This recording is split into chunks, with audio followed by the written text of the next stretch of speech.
So we have the latest champion status from Samsung. This is the top of the food chain for their displays. It is the new QN900D, which is their latest 8K display. This is the top dog because it's the 85-inch version, and it now has built-in AI upscaling. They claim that now you're gonna take your 4K content or even lower resolution content, and you're gonna finally be able to benefit from having an 8K display to upscale that to look better than it's ever looked. I should also mention we have their sound bar, so we're gonna have the complete flagship setup. This one is called the Q990D, and the cool thing about these is you actually have a pretty decent integrated audio system inside the TV, and it's gonna sync up with the sound bar so you can actually utilize the entirety of the sound system, the speakers that are on the TV already, and the sound bar together to create a more immersive audio experience to go with the visual experience. With AI, apparently now,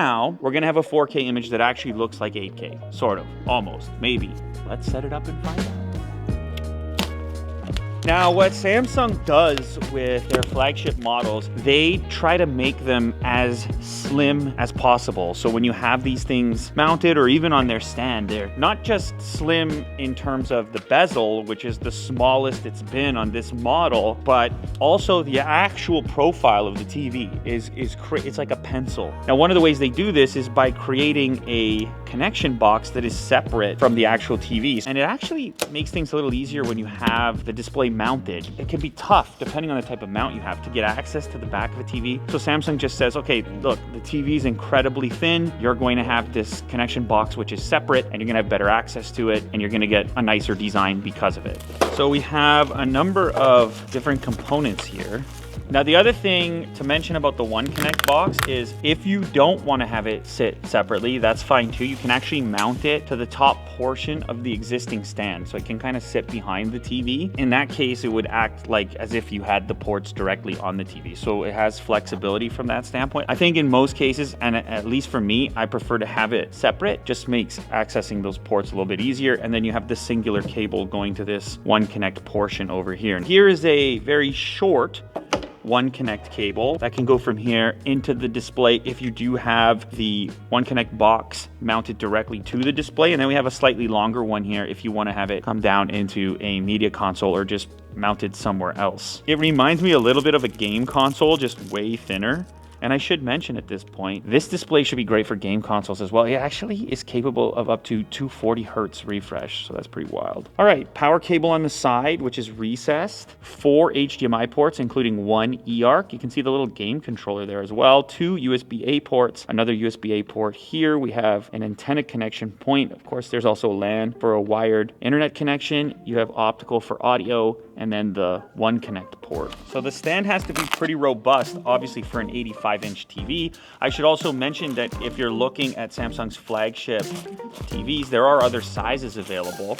However, when it comes to 8K, you kind of want the biggest TV you can get so you can take advantage of those extra pixels. If you're familiar with Samsung remotes, this will be a comfortable place for you. You have dedicated buttons for Netflix, Disney Plus, Prime Video, volume, channels, home button. Like, they've tried to make it, I guess, as simple as possible. But what I'm most excited by is not native 8K content, because as mentioned, there's almost none of it. I mean, you can go on YouTube. The stuff there is not even extremely high bit rate. Some of the 8K stuff looks awesome, but it's like demo videos and, like, I don't know, the odd nature video or something. It's cool, but the majority of the content you're gonna wanna watch is gonna need to be upscaled. And that's Samsung's entire pitch with this display. Let's get the TV set up and see what that looks like.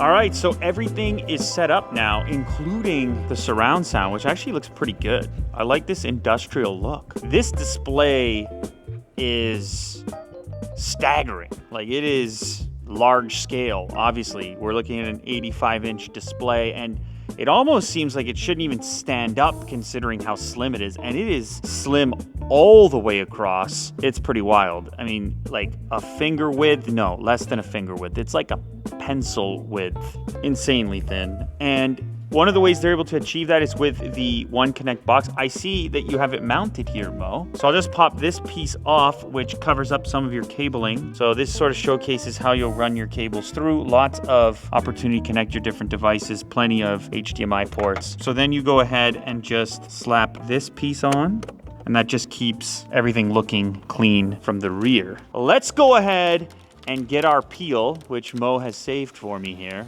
What a peel it is.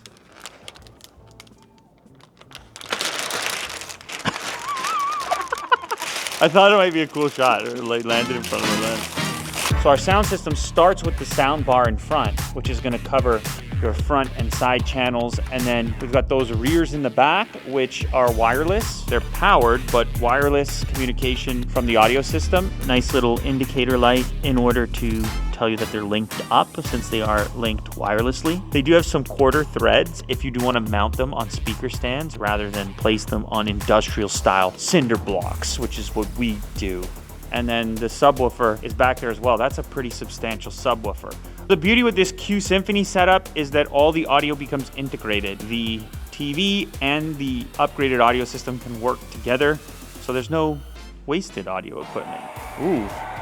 All right, so here we have some optimal 8K footage. Now, you won't be surprised to know that 8K looks incredible on an 8K TV. However, depending on your seating distance and your source material, this experience can vary. It is important with an 8K TV to scale up to the biggest size you can get and also to sit closer to it than you typically would on a 4K TV. But if you do those things, you end up with some pretty incredible imagery. Whoa. Whoa, detail, detail. Now the other thing worth talking about at this moment is the sound setup, because we're using Q Symphony. Here we have a surround sound system with our sound bar, our rear speakers, which are connected wirelessly. That's just power that you see going to them, and of course the subwoofer. What this does is make sure that you're not wasting the TV's built-in sound, but instead it's a contributing factor into the overall surround sound experience. And it's loud. Woo!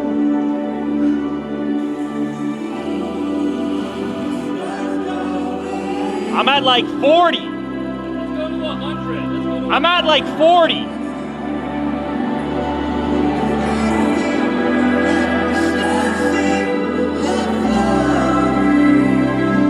It's wild. It's so easy to set up. You got like one cable going back and forth, that's it. Next thing you know, you have a surround sound experience, which enhances this image that you're paying so much for. So you probably should think about adding the audio equipment as well. Now I mentioned how thin this thing is, like thin profile, but the bezel, this screen, I mean, you can't even, outside of going like right to the edge, incredibly slim bezel. It really is as close as you're gonna get to edge.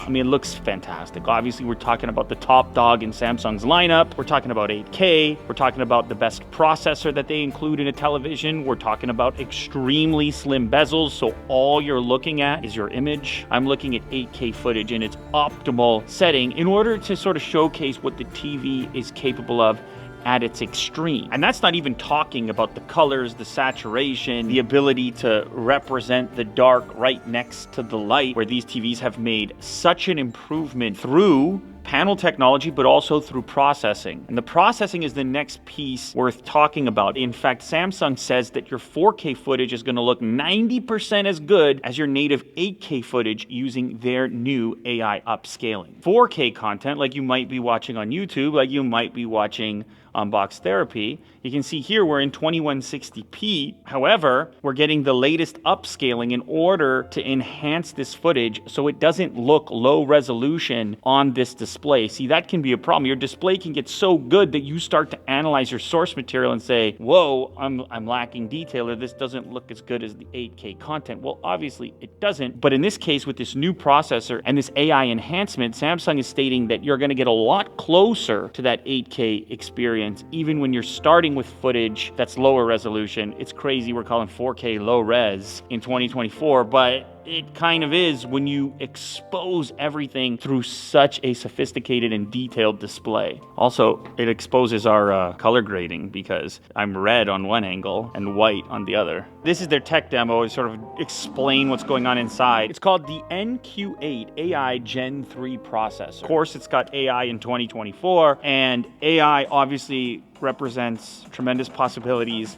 for upscaling images, making predictions. As we've seen on our computers when we're using certain software, autofill and things like this, AI is just outshining human capability in its ability to predict where pixels should be, where details should be, and in this case, how to upscale lower resolution images.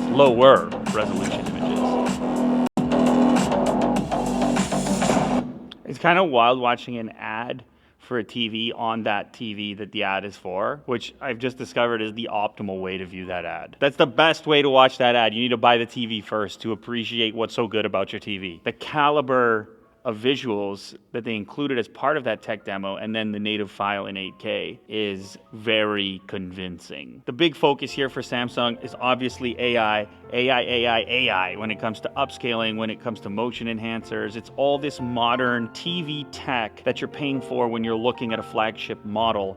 And this is the latest and greatest that's out there. This is the 85. You can scale it down a little bit. So there are still a few options, even though we are talking about a premium display.